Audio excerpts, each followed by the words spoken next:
lagi ke Gusmur Kebakur Channel, channelnya Etika Berkendara.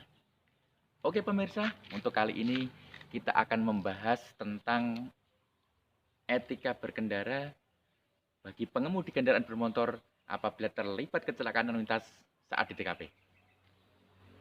Jadi, pengemudi kendaraan bermotor yang terlibat kecelakaan lalu lintas itu ada kewajiban-kewajibannya. Jadi mempunyai kewajiban.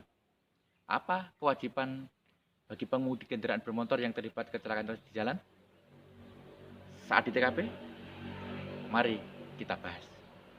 Jadi ada 4 kewajiban pengemudi kendaraan bermotor yang terlibat kecelakaan lalu lintas saat di tempat kejadian perkara.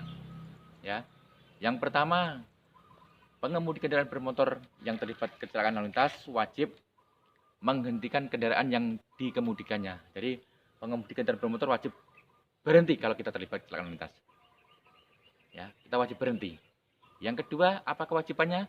Jadi pengemudi kendaraan bermotor yang terlibat kecelakaan lalu lintas wajib memberikan pertolongan kepada korban kecelakaan lalu lintas tersebut.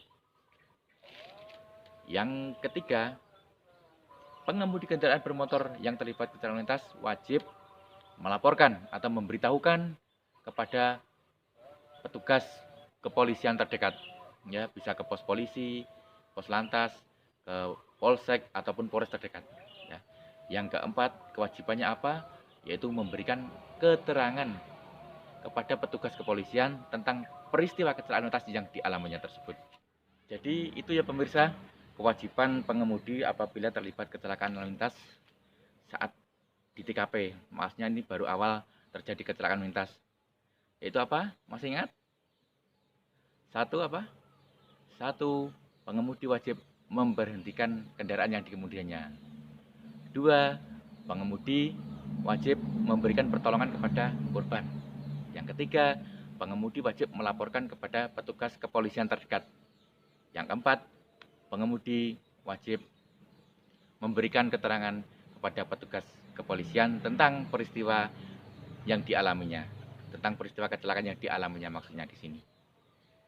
Lalu ada pertanyaan, bagaimana Pak kalau kita dalam keadaan panik? Pasti kita dalam terlibat kecelakaan pasti kan namanya manusia pasti panik, deg-deg. Bagaimana Pak kalau kita tidak bisa melaksanakan menghentikan kendaraan, kita malah tancap gas, terus kita tidak memberikan pertolongan. Bagaimana Pak? Apakah ada pengecualiannya? Jadi begini, apabila kita tidak bisa menghentikan atau tidak berani menghentikan kendaraan kita tidak memberikan pertolongan kepada korban, namun kita tetap wajib melaporkan perkara ini kepada petugas kepolisian dan memberikan keterangan tentang peristiwa kecelakaan tersebut. Jadi saat kita mungkin terlibat kecelakaan, kita saat itu panik, kita tidak berani berhenti, kita lanjut atau malah tancap gas. Kalaupun kita tidak memberikan pertolongan, namun kita wajib melaporkan ke petugas kepolisian. Sekarang malah sangat mudah, tinggal telepon 110 itu bebas pulsa, itu bisa langsung melaporkan peristiwa tersebut. Tetapi kita juga tanggung jawab kita juga harus tetap melaporkan ke petugas kepolisian bahwa kita terlibat kecelakaan tersebut. Apa resikonya Pak apabila kita tidak melaporkan peristiwa kecelakaan tersebut kepada petugas kepolisian, kita tidak memberikan pertolongan, kita tidak menghentikan kendaraan yang kita kemudikan? Resikonya ya nanti sebagai pengemudi ada pasal tersendiri buat yang tidak mau berhenti, tidak memberikan pertolongan, tidak melaporkan kepolisian dengan alasan yang tepat, kita bisa disangkakan dengan pasal tabrak lari. Ada di Undang-Undang Lalu Lintas yaitu pasal 312 itu tentang tabrak lari. Tabrak lari itu apa maksudnya? Di dalam pasal 312 dijelaskan setiap orang yang mengemudikan kendaraan bermotor yang terlibat kecelakaan lalu lintas yang dengan sengaja tidak menghentikan kendaraannya, tidak memberikan pertolongan kepada korban, dan atau tidak melaporkan kepada petugas kepolisian terdekat, maka orang tersebut dapat disangkakan sebagai pelaku tabrak lari. Jadi dapat dikenakan pasal ini, pasal 312 dengan ancaman hukuman maksimal 3 tahun dan denda 75 juta rupiah. Jadi hati-hati para pemirsa, apabila kita menggunakan kendaraan bermotor, kita terlibat kecelakaan lalu lintas, walaupun kita benar, posisi kita benar, namun kita tidak melakukan kewajiban kita sebagai pengemudi kendaraan bermotor yang terlibat kecelakaan lintas, sebagaimana yang saya sebutkan tadi di atas, kita bisa dikategorikan sebagai pelaku tabrak lari. Makanya lebih baik kita berhenti, kita memberikan pertolongan, kita melaporkan ke petugas kepolisian, kita memberikan keterangan. Untuk masalah lain-lain nanti dipikir carry, dipikir carry. Yang penting kita di TKP ini kita menghentikan kendaraan kita memberikan pertolongan dan kita melaporkan ke polisi. Pasti nanti kita aman. Itu masalah nanti salah benar, siapa yang lalai di antara kedua belah pihak interberat ini, itu dipikir kiri aja. Ya, itu nanti aja dibahas nanti aja. Yang penting kita membahas bagaimana korban ini dulu.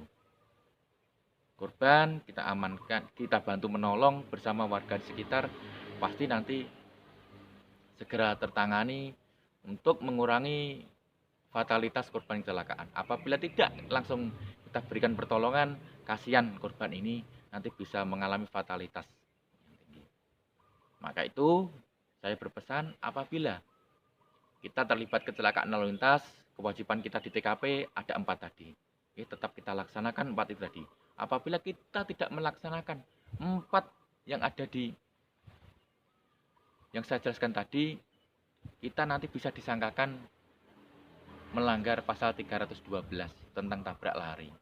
Ya, karena kita tidak menghentikan kendaraan kita tidak memberikan pertolongan, dan kita tidak melaporkan ke petugas kepolisian. Ya, makanya apabila kita terlibat kecelakaan lalu lintas, kita wajib menghentikan kendaraan kita bantu, kita tolong. Untuk yang lain-lain nggak usah dibahas dulu, yang penting kita ada dulu. Karena apa? Apabila korban ini tidak segera ditolong, korban ini nanti tidak dibawa ke rumah sakit, fatalitasnya lebih tinggi. Dan apabila kecelakaan lalu lintas tersebut tidak ditangani oleh petugas kepolisian, nanti kasihan juga korban. Kalau sudah ditangani oleh petugas kepolisian, dengan kita melaporkannya tadi, itu nanti pasti secara otomatis, kalau itu nanti semuanya lengkap dan jelas bahwa itu benar-benar terjadi kecelakaan lalu lintas dan ada lawannya, tidak laka tunggal, itu nanti pasti terjamin oleh asuransi Jasara Harja. Soalnya apa? Salah satu syarat dari asuransi Jasara Harja tersebut adalah adanya laporan polisi. Jadi kalau nanti tidak ditangani oleh pihak kepolisian, kasihan nanti korban. Ya, jangan mikir macam-macam dulu, nanti di polisi seperti ini harus bayar gini, itu dibuang dulu. Yang penting ditangani dulu, biar ditangani Pak Polisi. Jadi nanti untuk pengobatan biar terjamin oleh Jasara Harja. Kemudian nanti untuk masalah ganti rugi, untuk masalah perkara, itu nanti pasti bisa diselesaikan, pasti ada solusinya. Ya, pasti ada solusinya. Lah, untuk solusi setelah kecelakaan itu nanti apa? Nanti kita bahas ke konten yang berikutnya. Ya pemirsa, itu tadi pembahasan kita etika berkendara bagi pengemudi kendaraan bermotor yang terlibat kecelakaan lalu lintas di jalan. Kita tidak harus sepaham, tetapi kita harus saling memahami. Oke, tetap jaga toleransi dalam berkendara. Salam.